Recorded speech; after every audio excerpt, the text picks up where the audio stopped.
If you're anything like me, you have a running list of smallish tasks piling up in your head at all times. Make an appointment for your annual physical, return that shirt you ordered online, drop off that bag of clothes to donate.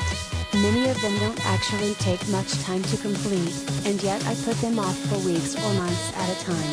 All the while, they take up an inordinate amount of real estate in my brain and just nag at me.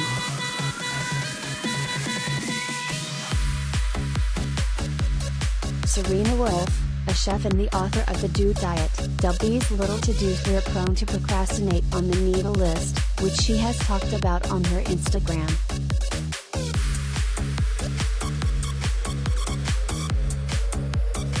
They live rent-free in the back of my mind and just needle me on a daily basis, Wolf wrote in a post explaining the concept.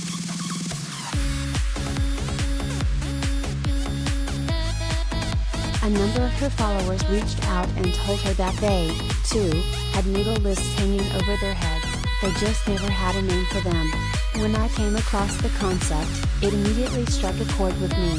For 4 months, I had been meaning to ask my dentist's office for an itemized receipt to submit to my flexible spending account for approval. When I finally did it, the whole process probably took me about 15 minutes.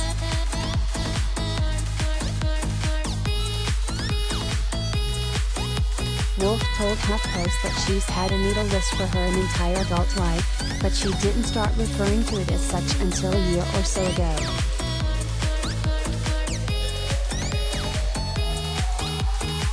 I will put off sending a text or making a phone call for weeks for no particular reason, she said. I know the text or call will only take maybe 30 seconds, and yet I just won't do it. Instead I'll put it off, and it will bounce around my brain for weeks, gently pricking me. It's frustrating but a seemingly very common pattern of behavior.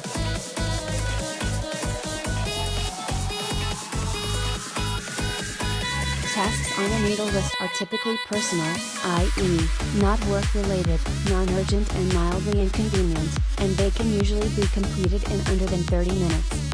Other examples might include mailing thank you notes, responding to a personal email, cleaning the fridge out, putting away all that stuff on the clothes chair in your bedroom, or getting something small repaired, such as a broken watch or necklace.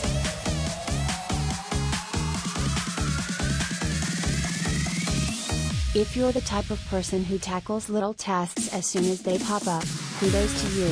But for the rest of us, designating time each week to tackle items on your needle list could be a good solution. One of Wolf's goals for 2022 is to spend 30 to 60 minutes on Fridays doing exactly this. So far, she said it has been an absolute game changer.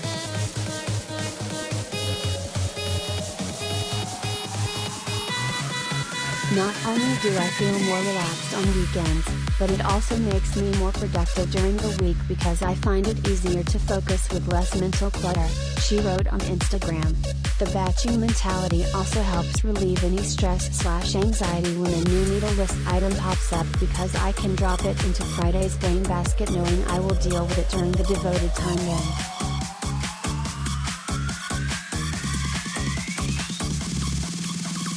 For those living with depression, the concept of the needle list might sound similar to what author Anne Molly Bax called the impossible task, a common but under-discussed symptom of the condition.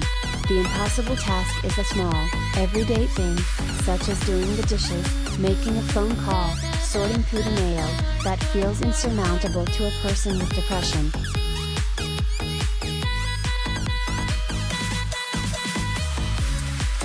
While these two concepts might overlap, a person who is struggling with depression would also be experiencing other symptoms, such as prolonged and pervasive sadness, feelings of worthlessness or self-loathing, irritability, sleep troubles or changes in appetite, not just procrastinating on cleaning out their junk drawer.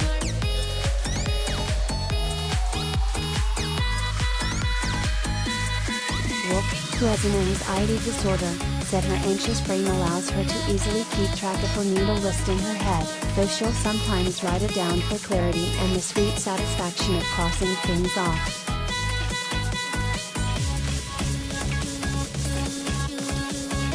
The nature of the needle list is that the tasks needle you regularly, so writing them down is really just cathartic and organizational, not a necessity in terms of remembering what they are, said Wolf, who also co-hosts a podcast about living with anxiety called Spiraling. Personally, I love jotting tasks down on paper because it helps me feel less scatterbrained. Maybe you'd rather keep a note in your phone. Do what works for you.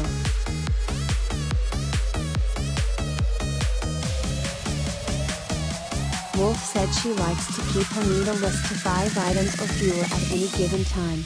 It's more manageable that way, and she likes knowing that she can knock off most and sometimes all of them during the allotted time on Fridays. Others might prefer to dedicate a few minutes each day to these tasks, rather than a longer chunk of time once a week.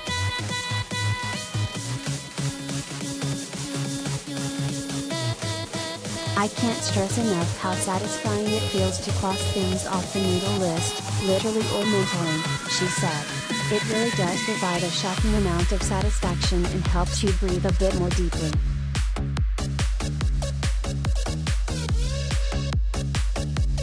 Talking about the need-a list with her online community and her friends has shown Wolf just how many people struggle with the same thing.